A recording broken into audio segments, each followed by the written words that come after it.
কিন্তু প্ৰথম কামৰ আৰম্ভণি ঘৰ সৰা। প্ৰথমতে এতিয়া মই ঘৰটো সাৰি মেলি লৈছোঁ আৰু তাৰপিছতে এতিয়া মই বনাম চব্জি আৰু এতিয়া মই দাংবডি চব্জি বনাই আছোঁ। ল'ৰা ছোৱালীয়ে দাংবডি চব্জি খাই বহুত ভাল পায়। এতিয়া স্কুল যাব, স্কুল যাওঁতে খাই যাব মানে। তাৰপৰা এতিয়া আহিলোঁ ওপৰত কাপোৰ মেলিবলৈ, কাপোৰখিনি বোলো মেলোঁ। কিন্তু বৰষুণ দিয়া থকাৰ কাৰণে ভিতৰতে কাপোৰ মেলি দিলোঁ আৰু যিখিনি শুকাই আছিলে সেইখিনি লৈ আহিলোঁ।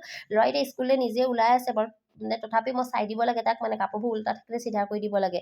ল'ৰা ছোৱালী স্কুললৈ পঠিয়ালোঁ বাৰু, পঠোৱাৰ পাছতে মানুহজনীৰ ডিউটি গ'ল। তাৰপৰা এতিয়া মই ফুলত পানী দিবলৈ আহিলোঁ। মোৰ ফুলখিনি বহুত বেয়া হৈ গৈছে, কাৰণ এতিয়া মানে ৰ'দটো পৰি থাকে আৰু বৰষুণ একেবাৰে নপৰা। বেলকনিতটো কেনেকৈ বৰষুণ পৰিব, কেতিয়াবা এচাকনি মাৰিলে পৰে। সেইটো কাৰণে ফুলখিনি বেয়া হৈ গ'ল। এতিয়া পানী দি থৈছোঁ আৰু ফুলত অকণমান ভাল হ'ব আৰু পানী দি থাকিলে। তাৰপৰা এইফালে সোতৰ শাক আছিলে, এইখিনি বোলো বাচি থওঁ, ৰাতি বনাম বিলাহী মাছ দি।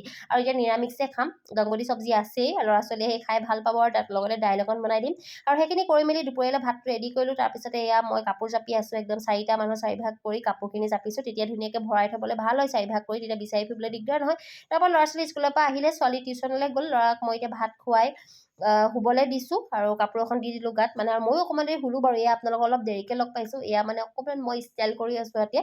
আৰু দিনটো যিমানে কাম নকৰক, ব্যস্ততাৰ মাজতো পাছবেলা অকণমান নিজক ষ্টাইল কৰি ৰাখিলে ভাল লাগে চাবচোন। আৰু এইফালে এতিয়া গধূলি হৈ গ'ল, চাহ তাহ খালোঁ বাৰু, মানুহজন ডিউটিৰ পৰা অহাই নাই, ল'ৰা পঢ়ি আছে। বাই।